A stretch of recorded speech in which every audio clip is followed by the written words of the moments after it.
Bienvenido a esta exploración a fondo. Hoy nos metemos de lleno en Breathe, el libro de James Nestor.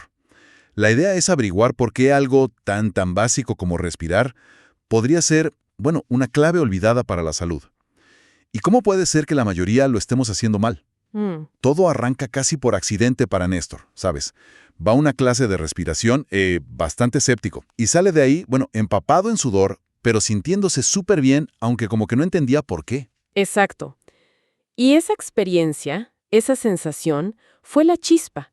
Inició una investigación que le llevó, una década. 10 años investigando la respiración. Y la conclusión de partida es francamente alarmante. Néstor sostiene que cerca del 90%, respiramos incorrectamente. 90%. Es muchísimo. Huye o incluso agrava muchas de las enfermedades crónicas de hoy. Así que, vamos a analizar cómo llegamos a esto. Ok, perfecto. Vamos a desgranar esto entonces. ¿Cómo es posible? O sea, la especie humana, supuestamente la más avanzada, respira tan mal. Néstor nos lleva muy atrás, a la evolución.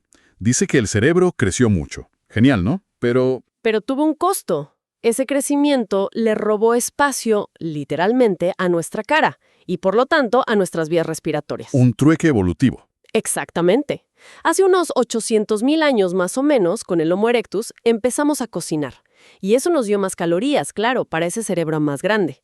Pero también significó que necesitábamos masticar mucho menos. La comida se hizo más blanda. Ah, claro. Menos esfuerzo. Menos esfuerzo. Y como resultado, los músculos, los huesos de la cara, sobre todo las mandíbulas, no recibieron el estímulo que necesitaban. Se debilitaron.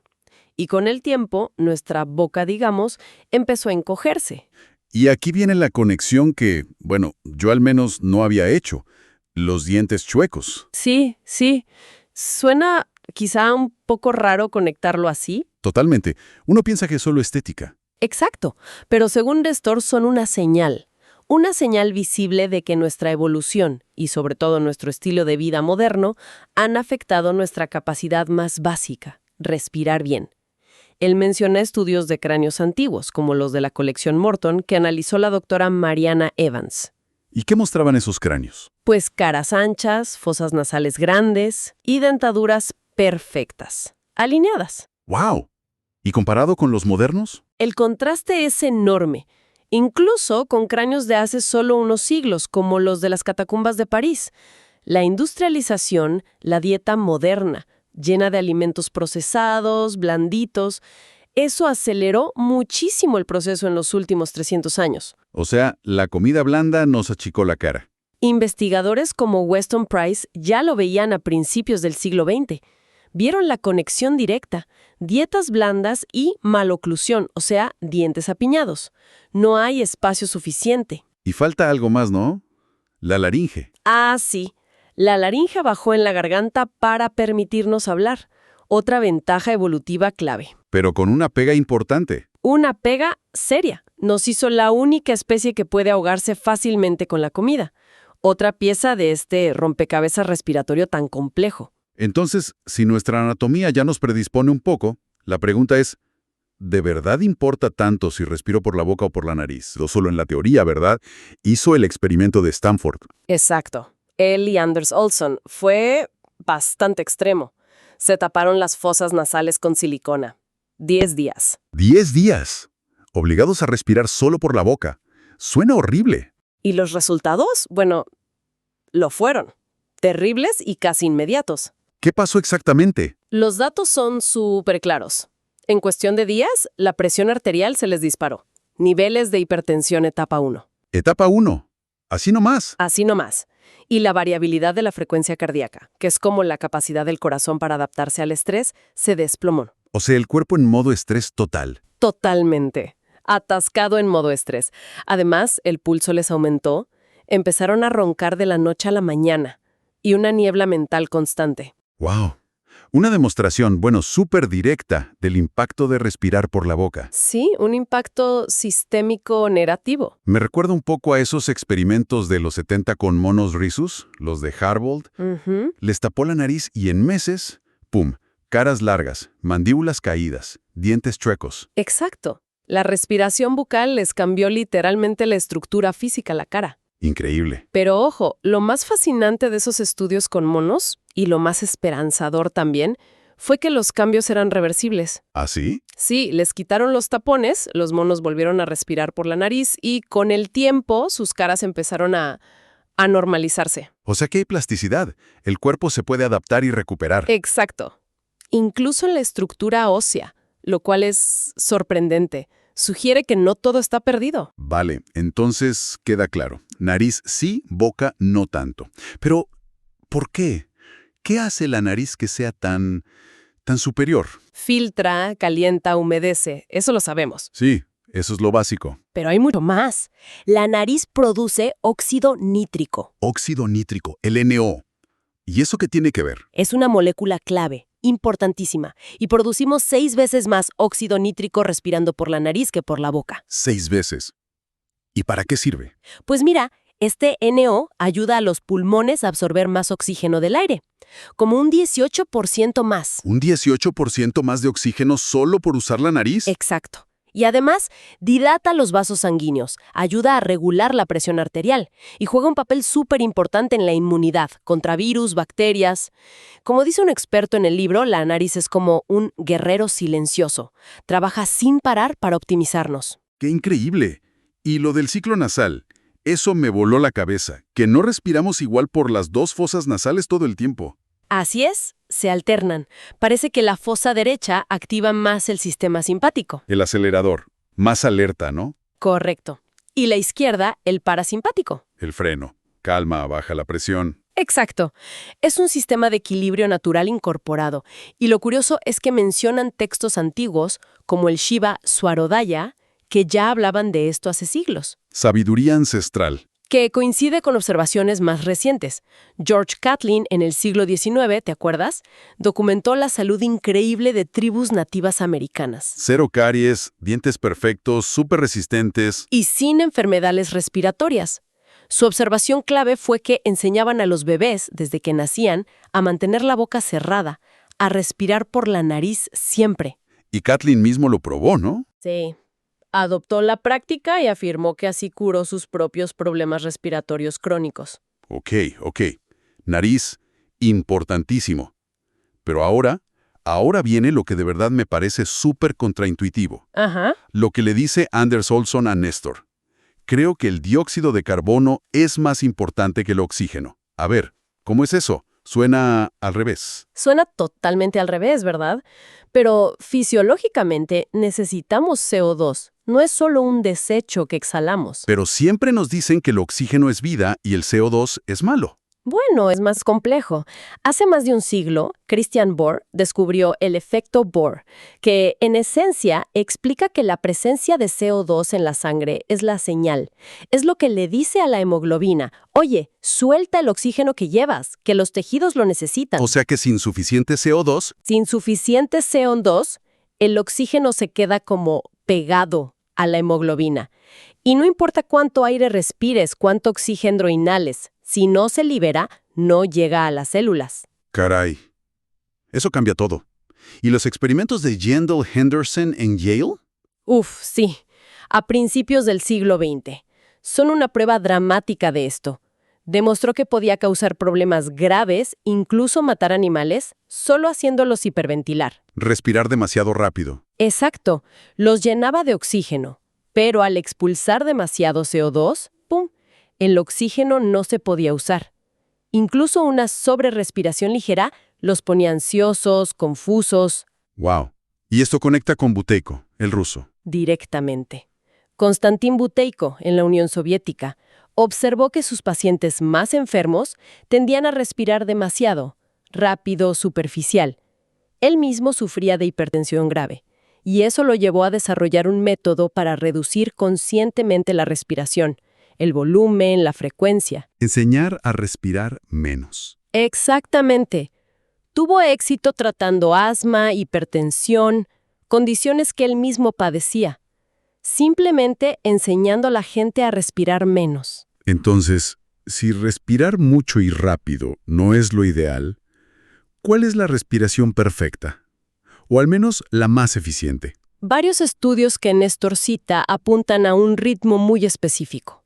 Lento, calmado, ¿Qué tal lento? unos 5.5 segundos para inhalar y 5.5 segundos para exhalar. 5,5 y 5,5. ¿Eso cuántas respiraciones por minuto son? Unas 5.5 respiraciones por minuto. Muy diferente de las 12 a 20 que son lo habitual para la mayoría. Muchísimo más lento. Y ese ritmo parece ser el punto óptimo de eficiencia. Permite a los pulmones sacar más oxígeno con menos esfuerzo, mantiene niveles de CO2 adecuados para que se libere ese oxígeno. El efecto Bohr. Y además calma, ¿no? Activa la respuesta de relajación. Hay estudios como los de John Douillard con ciclistas. Los entrenó a respirar por la nariz y más lento, y el esfuerzo que sentían bajó drásticamente, mientras aumentaba la resistencia. Menos esfuerzo, más rendimiento. Exacto. Es el mismo principio del entrenamiento de hipoventilación que usaban atletas como Emil Zatopek. Respirar menos para rendir más. Parece una paradoja, pero funciona. Ok, todo esto es fascinante para entender el problema. Pero el libro no se queda ahí, ¿verdad? Explora cómo podemos mejorar activamente. Exacto. Y lo interesante es que muchos de estos problemas no son, digamos, sentencias definitivas. Habla mucho de la plasticidad del cuerpo. ¿Podemos cambiar nuestra forma de respirar y sus efectos? Sí. Primero los pulmones. El estudio Framingham, uno muy largo, mostró que la capacidad pulmonar predice cuánto vivimos. Y no es algo fijo. ¿Se pueden ejercitar los pulmones? Claro. Katarina Schroth, por ejemplo, corrigió su escoliosis severa con algo que llamó respiración ortopédica, dirigiendo la respiración. Y Carl Stoff, un profesor de coro, imagínate, ayudó a pacientes con enfisema, que se considera incurable, Sí, es una enfermedad pulmonar grave. pues les ayudó a mejorar muchísimo enseñándoles a usar bien el diafragma y sobre todo a exhalar completamente, a vaciar bien los pulmones. Exhalar completo. Lo llamó coordinación respiratoria e incluso mejoró el rendimiento de atletas olímpicos en el 68 con esto. Increíble. Y luego está lo de la cara, la estructura facial. Vimos que la dieta blanda la afecta. Ajá. Pero aquí viene algo que a mí me sonó casi a ciencia ficción. La posibilidad de remodelar los huesos de la cara en adultos. Sí, eso es, bastante rompedor. El doctor Theodore Belfour argumenta que masticar con fuerza o usar ciertos aparatos puede estimular células madre en el hueso. ¿Y eso qué haría? Podría ensanchar el maxilar, por ejemplo, mejorando el espacio para las vías aéreas. O sea, ¿podemos literalmente ensanchar nuestra cara para respirar mejor ya de adultos? Es una idea que desafía el dogma de que el crecimiento facial se para en la adolescencia y refuerza la importancia de cosas como la lactancia materna prolongada. Que es un trabajazo para la mandíbula del bebé. Exacto. Y de incluir alimentos más duros en la dieta desde pequeños. Técnicas como el mewing, que es básicamente poner la lengua en la postura correcta contra el paladar, también buscan influir en esta estructura. Implica que tenemos más control del que pensamos. Mucho más, parece. Más capacidad de cambio. Y luego están esas técnicas que suenan más intensas. El tumo, el método Wim Hof. Ujú. Respiraciones rápidas, profundas, seguidas de aguantar la respiración. ¿Qué buscan con eso? Parece estresante. Es que de hecho inducen un estrés fisiológico agudo, controlado. Una activación simpática muy intensa, para luego provocar una relajación parasimpática súper profunda. Como un reseteo. Algo así. Buscan hackear el sistema nervioso autónomo. Y hay estudios, como uno muy famoso en la Universidad de Radboud, demostraron que estas prácticas pueden tener efectos medibles sobre la inflamación, sobre la respuesta inmune. ¿Podrían servir para enfermedades autoinmunes, por ejemplo? Es una vía interesante que se está explorando. Para condiciones autoinmunes, inflamatorias crónicas, podría haber beneficios. Y ya para ir cerrando, el libro toca una conexión súper profunda. Respiración y ansiedad. Sí, es fascinante. Cita el caso de SM, una mujer que no sentía miedo porque tenía la amígdala dañada. La parte del cerebro asociada al miedo, sí. Excepto cuando le daban a inhalar aire con mucho CO2. Eso sí le daba pánico. Es un caso clave, sí. Sugiere que nuestros detectores primarios de peligro de me estoy ahogando quizá no están tanto en la amígdala como pensábamos. ¿Dónde entonces? Podrían estar en los quimiorreceptores del tronco encefálico, los que miden el CO2 en la sangre. Ah. ¿Y la hipótesis del Dr. Feinstein? Es intrigante. Él plantea, ¿y si la ansiedad crónica, los ataques de pánico, tuvieran que ver con una hipersensibilidad a los niveles de CO2 o como un error en ese circuito primitivo de detección de asfixia? Y quizá hábitos que tenemos sin darnos cuenta, como la apnea de email. Jaja, sí. Aguantar la respiración mientras miras el correo o te concentras. Eso podría contribuir a desregular todo el sistema. Es una posibilidad real. Acumular esos micromomentos de estrés respiratorio día tras día podría desajustar nuestra respuesta natural. Y esto abre puertas, ¿no?, a pensar si terapias que nos reacostumbren a niveles normales de CO2 o incluso entrenar la apnea de forma controlada podrían ayudar a recalibrar nuestra respuesta al miedo, a la ansiedad, pero desde la fisiología. Uf. La conclusión de toda esta exploración es potente. La forma en que respiramos, algo que hacemos que 25,000 veces al día sin pensar, Más o menos, sí. es absolutamente fundamental. Y parece que la vida moderna, bueno, nos ha desviado bastante del camino óptimo. Totalmente de acuerdo. Si tuviéramos que resumir los puntos clave para llevarse algo práctico, A ver, sería 1. La superioridad clarísima de respirar por la nariz. 2. Los beneficios enormes de respirar más lento y menos profundo de lo que solemos hacer. Y 3. La importancia que hemos olvidado de la masticación, del esfuerzo facial para nuestra estructura y para respirar bien. y lo bueno es que son principios accesibles, ¿no? No necesitas nada raro. Exacto. No requieren tecnología ni aparatos costosos, son ajustes que podemos empezar a explorar. Y es increíble ver cómo todo esto conecta. Sabiduría ancestral, ¿no? El prana, el chi, los yoga sutras originales que se centraban tanto en el pranayama, El control de la respiración, sí. con la ciencia más puntera, fisiología celular, neurociencia. La respiración es como un puente entre esos mundos. Definitivamente lo es.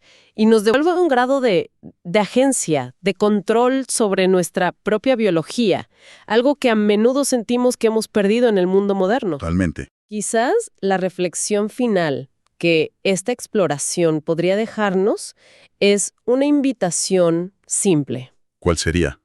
¿Qué pequeño ajuste en tu forma de respirar podrías explorar hoy mismo? Sin presión, solo por curiosidad. Quizás, simplemente durante los próximos 5 minutos, probar cerrar la boca y notar cómo se siente respirar suavemente solo por la nariz. Ver qué pasa.